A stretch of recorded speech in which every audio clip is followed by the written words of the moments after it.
লুকমান হাকিমকে একদিন একজন জিজ্ঞাসা করা হচ্ছে, ওগো লুকমান হাকিম, আপনি কি নবী কিনা? আপনি নবুয়তে কেন গ্রহণ করলেন না?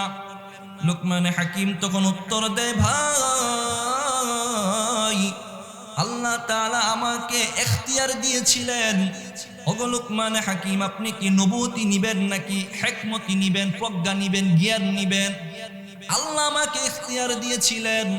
আল্লাহ যদি আমাকে নবুয়তি দিয়ে দিতেন তাহলে আমি নবুয়তি নিয়ে নিতাম, আল্লাহ আমার জন্য সহায়ক হতেন। আল্লাহ যেটা দিয়েছেন সেটার প্রতি আল্লাহ আমাকে সহায়তা করতেন। এখন যখন আল্লাহ আমাকে পছন্দ করার জন্য দিলেন, ইখতিয়ার দিলেন, অনুমতি দিলেন, লুকমান তুমি কোনটা নিবা? এখন আমি নিম্ন স্তরেরটাই গ্রহণ করেছি। আমি যদি এখন নবুয়তি নিতাম, নবুয়তি নিয়ে যদি কোনো ত্রুটি হয় তাহলে আমি কি জবাব দেব? নবুয়তি নিলাম না, প্রজ্ঞাটাই এজন্য আমি গ্রহণ করলাম। এখান থেকে আমাদের বোঝার ব্যাপার হলো, সমাজের মধ্যে নেতা হবে তারাই যাদেরকে মানুষ নির্বাচন করে নেতা বানায়।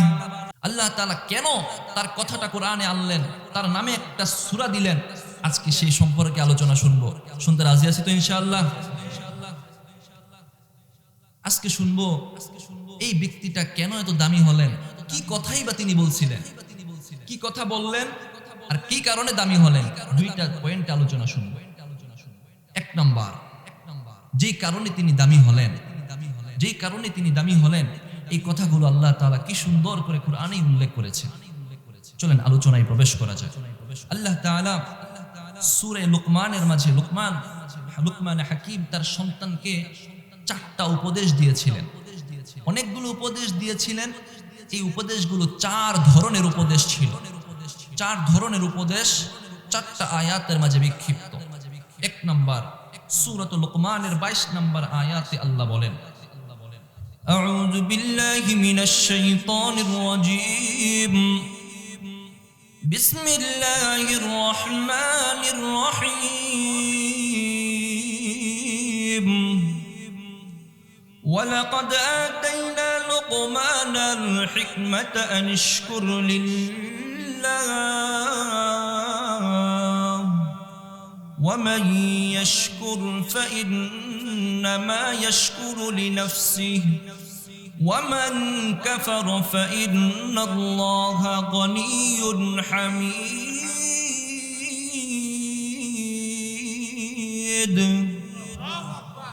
মুহতারাম হাজিরিন, আল্লাহ তাআলা সূরাতুল লুকমানের 12 নম্বর আয়াতে বলেন, ওয়ালাকাদ আতাইনা লুকমানাল হিকমাহ।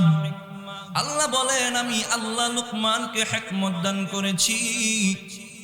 লুকমানকে আল্লাহ হিকমত দান করেছেন, এটা আল্লাহর কথা।